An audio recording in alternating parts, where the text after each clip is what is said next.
bem com vocês? Nós estamos começando o 41º programa Ciência e Vida e hoje nós vamos abordar pessoas fora de série. E eu tenho a satisfação imensa de ter conosco aí dois exploradores, o Fernando Sartor, na casa dos seus 60 e poucos anos, e o Ricardo Miller Kautzmann, tá? O Fernando, ele é engenheiro agrônomo, né? Administrador, mas isso não importa. O que importa é que ele já viajou por mais de 50 países, conheceu praticamente todos os continentes, viajou 2 anos e meio a fio, trabalhando para viver. Então ele saiu daqui de Montenegro, depois foi para Porto Alegre, onde ele estava residindo, e aí ele se juntou. E esse grupo também fez parte o Ricardo Miller Kautzmann, que tem a visão de explorador, também fez parte, e o foco aqui do nosso programa é a viagem antártica, né? E o Ricardo também viajou por mais de 20 países, conhece Nepal, subiu a Aconcagua, então são duas pessoas assim complexas. E o Adriano, que é o diretor, ele é não tão pouco explorador, mas é mais explorador do Imbé, das dunas do Imbé, né? Caçador de lagartixa, então assim, então tem toda uma história por trás. Então o foco do nosso trabalho, aqui do nosso programa, é ajudar as pessoas a verem que existe vida fora da nossa cidade, que existe um mundo todo a percorrer, que tem que ter o espírito aventureiro de explorador, né, para poder fazer isso aí, mas que o prazer é trocentas vezes maior do que ficar fazendo alguma coisa em casa quietinho, né? Começando pelo Ricardo, então, conta, Ricardo, como é que foi essa ideia, de onde começou? Quem é que participou, que eu sei que também mais uma pessoa participou, e como é que foi toda essa construção? Bom, foi nós três, eu, o Fernando e o Marcos Vidor, a gente tem a mesma idade, e a gente já tinha feito algumas aventuras, cada um de nós, e a gente soube por um amigo do Marcos, o Rubens Girardi, sobre essa viagem à Terra do Fogo, Torres del Paine, que na época não era assim como hoje tão popularizado, né? Esse tipo de viagem de aventura era menos comum, mas era muito lindo o lugar e a gente então abriu um mapa e lá no mapa estava a Terra do Fogo e do lado estava as Malvinas. E aí eu num ímpeto assim disse, pô, nós já estamos ali perto, vamos às Malvinas. E aí alguém tinha que bater o meu ímpeto, o Fernando disse, não, então vamos à Antártica. E daí nós demos uma gargalhada, e a gente não tinha nenhum plano formado e a ideia mesmo era ir para a Terra do Fogo fazer paine. E aí quando a gente chegou na Terra do Fogo, na cidade que fica no Estreito de Magalhães, que é Punta Arenas, a gente estava até sonhando com essa ideia de Antártida, já tinha dado uma olhada no porto, mas não existe assim como tu embarcar num navio de mochileiro. E aí a gente já tinha perdido a ideia e já estava andando por ali. Navio científico, né? A gente queria até trabalhar, a gente tentamos, mas os navios, nos né? fechar. Porque ali era o último lugar, é o último porto antes de ir para a Antártida. Os navios tudo passam ali para abastecer, tudo. Então era o porto que vai para a Antártica, todo mundo passa ali, né? Sim. Os navios, né? Chileno, né? Porto chileno. Porto chileno, digamos assim, claro, E outros lados. E daí a gente cruzou por uma pequena tenda de turismo, uma agência de turismo pequenininha, assim, e tinha uma placa feita à mão na frente do vidro, assim, dizendo viagem à Antártica a $400, 2 semanas. E nós olhamos aquilo e dissemos, não acreditamos nesse preço e o que eles estão nos oferecendo. Aí eu sei que eu emprestei dinheiro para alguém que não tinha nem esse dinheiro no bolso e a gente pegou e foi. E aí, que ano foi isso aí, cara? Isso aí foi em 91. Que idade tu tinha? Que idade você tinha? 28 anos. Nós 28 anos. Tínhamos a mesma idade, 28 anos assim. E como é que foi essa sensação de... Sim, aí nós fomos, né, perguntar e é a chance, né? Só que não foi tão simples, né? Porque a gente se inscreveu e coisa, mas foi difícil porque eu tinha que esperar uma semana, né? Era só daqui a... Eu tinha que esperar uma semana que o navio, para sair o navio, então a gente teria que ficar parado ali na cidade uma semana, né? Não ia dar para fazer a Torres del Paine, nada. E no fim a gente decidiu, né? Vamos optar para ir para a Antártica, né? É a chance. Aí nós resolvemos ficar ali, na cidade, que não é tão turístico, é turístico, mas não é tanto. Ficaram uma semana. Ficou uma semana esperando, se preparando para o navio, o dia que ia ser o navio. E o que consiste a preparação? Comprar alguma comprar coisa? algum equipamento, ali era uma zona free shop, né? Zona Franca. Zona Franca, então é uma coisa mais barata e tal, então a gente comprou algum equipamento. Né? O que vocês levaram de equipamento? Assim, especial? Só para Antártida? Não, Lanterninha, pra casaco? não, isso aí nós tínhamos para acampar. Crampon, tem mais crampon, que é aqueles ganchos. O que vocês levaram especificamente para... O mais engraçado é que a gente procurou nas lojas e não tinha nada assim muito especial. E o que era muito bom era muito caro, a gente não tinha dinheiro.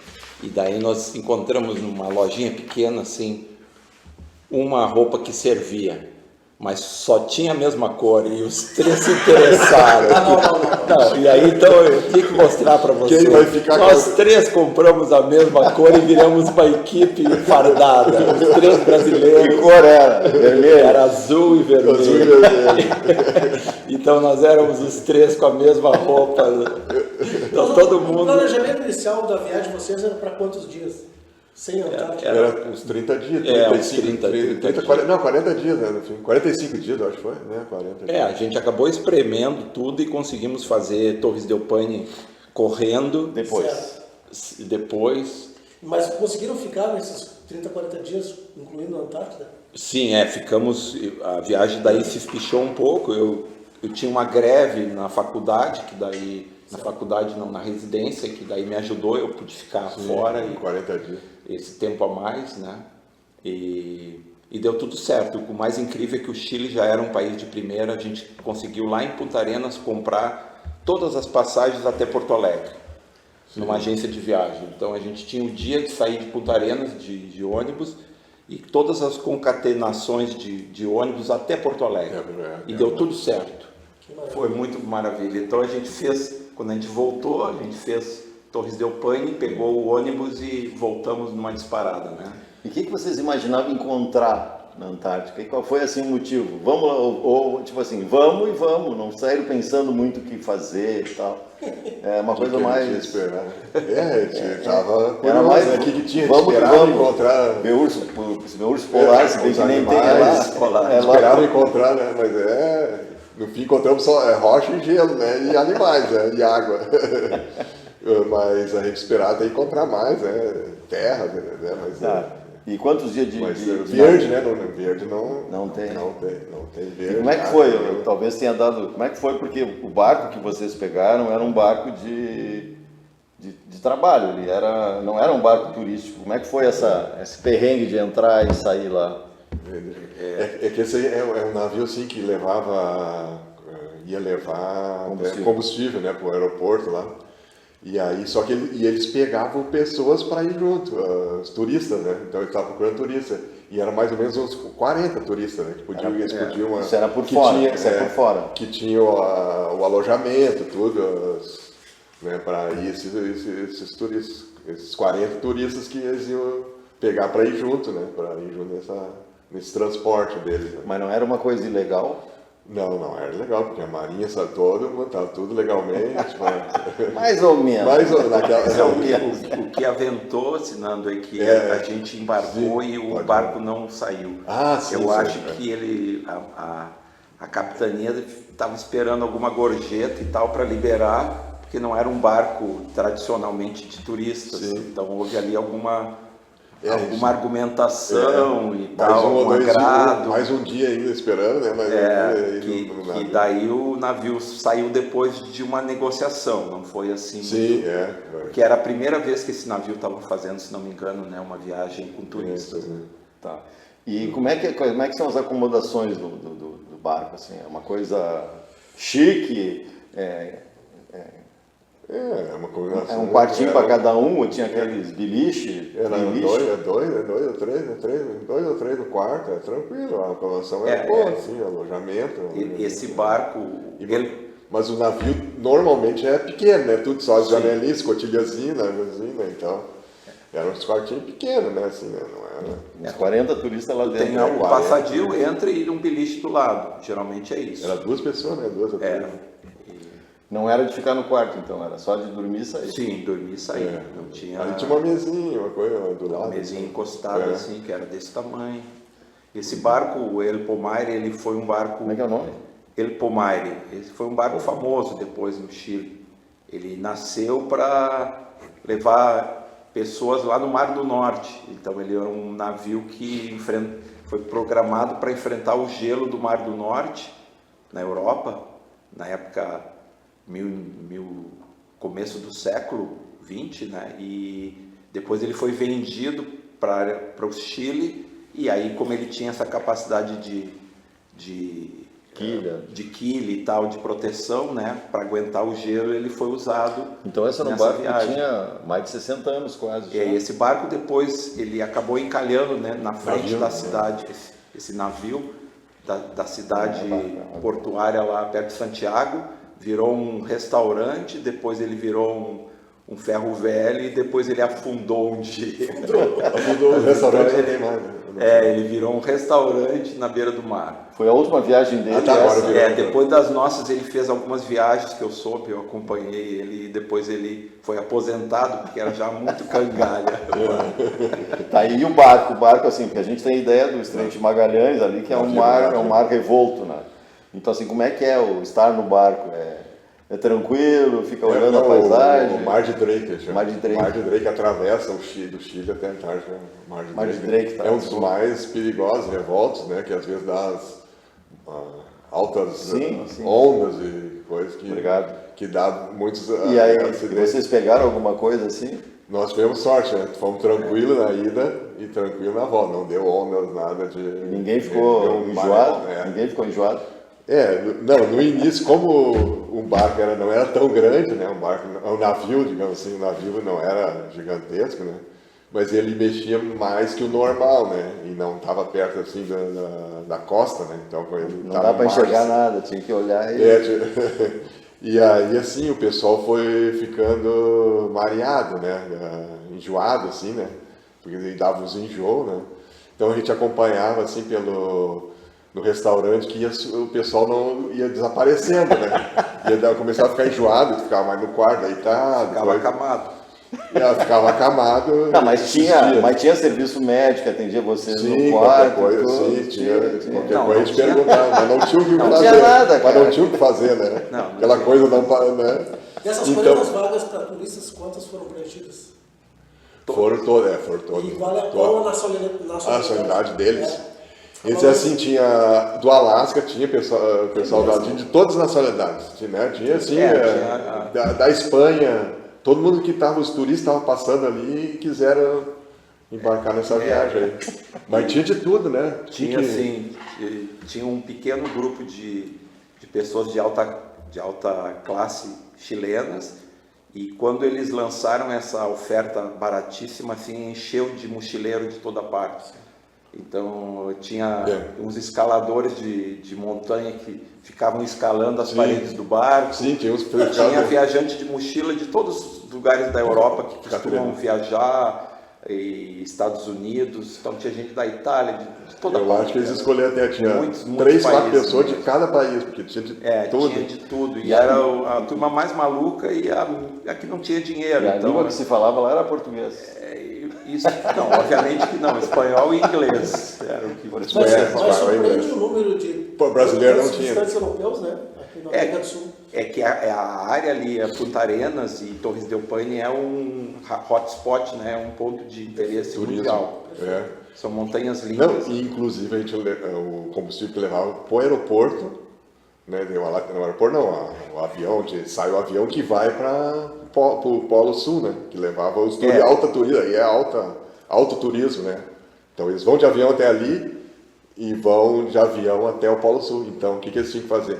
Largar o combustível lá nesse aeroporto antes de chegar o inverno, e aí no início do próximo verão já tinha o combustível lá pro pessoal ir de avião até o Polo Sul. O pessoal quer botar o pé no Polo Sul. Então, o El Pomaire ele fazia esse serviço. Ele foi um navio fretado para levar 200 barris de combustível, mas só corrigindo o Fernando, não era um aeroporto, era uma placa de gelo sem nada, sem nenhum ser humano. É o aeroporto com combustível, ficava assim. Então Com marcações ou sem marcações? Não tem nenhuma marcação. Só tinha uns tonelzinhos ali que o cara sabia. Era um rio de gelo congelado. gelo Então o plano. avião aterrissava naquele gelo, recolocava o combustível e voava até o Polo Sul. Na volta fazia o mesmo. Então, Tá, e qual é a graça de ficar num barco mareando e tal e ficar ali? Qual é a graça? Para esses caras que estão longe parados em casa, assim, pô, mas se é para fazer isso aqui, eu fico em casa. eu acho conhecer, ver uma coisa diferente, não sei. eu acho que a gente nunca é igual depois de a gente passar alguns perrengues. E essa viagem tem também um acidente. Então, assim, tu interage com um monte de pessoas de toda parte. Geralmente é uma seleção de pessoas curiosas, então tu também não vai encontrar pessoas muito comuns, muito pacatas, né? São pessoas geralmente com algum brilho de busca, né? E as coisas que se passam, todas as realidades, o que é uma água que se tu cai nela, tu permanece vivo 4 minutos e tu morre. Então são coisas fora da nossa realidade, então, faz pensar que o mundo é mais complicado e mais amplo nas suas realidades, e isso tudo vai engrandecendo a gente, né? Então é um background. E tu, cara, que passou 2 anos e meio viajando, não estava cansado de viajar? Não, eu já estava há algum tempo aqui, em 91, já estava uns 10 anos, uns 8 anos sem fazer uma grande viagem assim, né? Aí surgiu, me encontrei com o Nivude, surgiu a ideia, fomos alimentando, né, a ideia de ir lá no sul, né? E ia na Antártica ou não se sabia, né? Mas aí aconteceu, né? Era dúvida. E algum fato curioso durante a viagem de barco, o que vocês nos contam, assim, né? Com histórias contadas. Pode contar a história. Assim. Então... Não, é assim, o navio, como levava combustível, a gente foi indo e a gente teve bastante cursos de como acontecer, se acontecesse algum acidente, passou, né, os vídeos, né, tem que fazer isso, tu sempre vai no restaurante, tu tem que ter um casaco, no restaurante é quente, tu tem que ter um casaco do lado ali, se acontecer alguma coisa, tu tem que pegar o casaco e ir para cima, tu não pode ir pro quarto, tem que ir para cima, tem que ficar no deck, em cima, esperando alguma que vai ser feito, se vai entrar dentro dos barcos, se vai sair, abandonar o navio. Então você foi tudo treinado, né? Teve vídeos e cursos, né? No navio, né? Então, e aí, e na ida, a maré estava alta, foi tranquilo na ida. E na volta voltamos pelo mesmo lugar. Né, o navio não tinha os mapas que tem hoje, é mapeado, eles construem, né, tem os mapa do fundo, né? O mapa do fundo. Então não era tão mapeado. E na volta da Antártica, 91, a maré estava abaixo, então aí o casco do navio bateu numa montanha, num calão, que não estava no mapa, não estava demarcado no mapa. Esse foi o acidente? Esse foi o acidente. E aí o que proporcionou isso? Nesse momento aí, nós estávamos, na hora que bateu na rocha, nós estávamos jantando. Nós estávamos tudo jantando. Aí voou prato, na trancada, voou prato, voou tudo, e aquele desespero, todo mundo saindo correndo e coisa. Foi uma cena de filme. E aí aquele desespero, todo mundo junto ali e saindo correndo, né? Aí o que a gente ia fazer? Pegar o casaco, a gente já sabia, tinha que pegar o casaco e ir pro deck. Então nós fizemos isso, pegamos lá e fomos para cima. Porque nós não sabia, né? E o navio começou a inclinar. Então a gente... Mas nós ficávamos lá no deck, todo mundo lá, né? Todo mundo que chegou. Até quando, vamos contar, nosso amigo tinha que pegar o casaco, ele não deixou ali, foi lá no quarto. O nosso amigo, o Marcos Dores, esqueceu, não estava o casaco ali, foi lá buscar, ou foi buscar isso, e fomos tudo para cima, esperando se a gente ia abandonar o navio ou não, e o navio inclinando, né? Quer continuar? Foi. Esse momento a aí. cena em si foi muito curiosa. A gente noite, a gente estava jantando, todo mundo normal, assim, era tudo mais ou menos fino, né? Tinha vários pratos. Inclusive estava a tripulação, tinha os comandantes ali jantando. E aí começou também, um barulho, que a gente ouvia os barulhos quando o barco batia no gelo, ele dava um barulho de estourar o gelo. E aí aquele barulho ele só foi aumentando, assim, como se um furacão, assim. Então ele começou, aí o barulho ficou imenso, a luz deu uma piscada, entrou a luz, eu acho que de reserva, e ele começou a virar, e algumas pessoas que quiseram segurar os pratos, e as pessoas caindo, Voando, na hora ele bateu. e gente indo para o chão, e outros se segurando na mesa, assim, que a mesa é pregada no chão, né? Porque ele foi um tempo e chegou um momento que parou, né? Ele parou, ele encalhou naquela ilha subterrânea. Que deu Então, aquele choque, né? É uma cena que a gente vê nos filmes e que está na minha memória como algo real que eu vivi, né? Muito a fauna marinha deu para observar alguma coisa? Sim, tinha muitas águas vivas naquela água congelante. Água viva? Águas vivas, medusas. Na superfície? Assim, água limpíssima, né? Porque a gente, antes desse dia do acidente, a gente teve a melhor noite, a noite com uma iluminação, um pôr do sol lindo.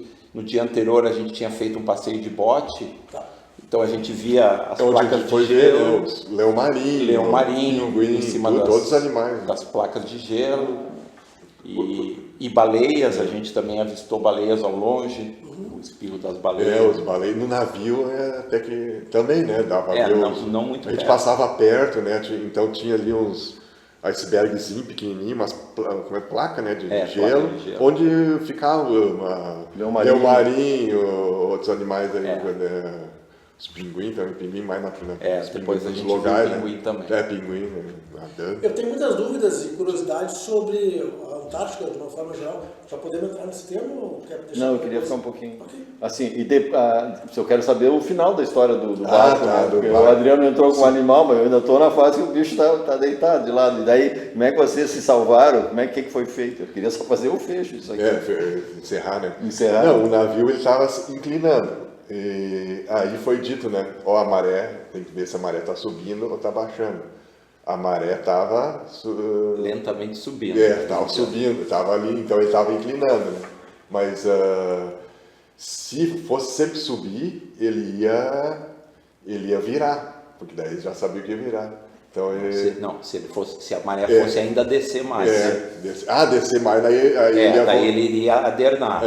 Estava assim, descer, né? Parece que ele estava a 20 graus e se ele chegasse em 30 ele iria cair de lá. Aí virava o navio, nós ia ter que abandonar. E daí a gente não observou e felizmente ele acho que baixou um pouco mais e daí começou a subir, o navio saiu dali, houve então um chamado de emergência e a gente rumou para uma base inglesa, chama-se Rotterdam, ela era proibida de acesso para os chilenos, mas foi aberta uma exceção.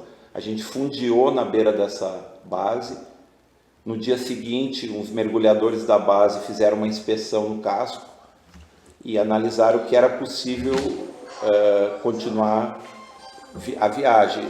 Alguns dos tanques de lastro tinham sido perfurados, então eles encheram de água salgada e aí veio, assim, resumindo, veio um barco da Marinha chilena que nos escoltou através do Drake de volta. Então a gente foi acompanhado. Isso já foi no final da viagem? Isso, dali... Voltando, né? A gente iria ainda fazer uma visita àquela ilha que tinha um lago de águas quentes, mas tudo isso foi abortado. Daí a gente rumou de volta para... Quanto tempo ficou o barco nessa condição até que vocês começaram a sair?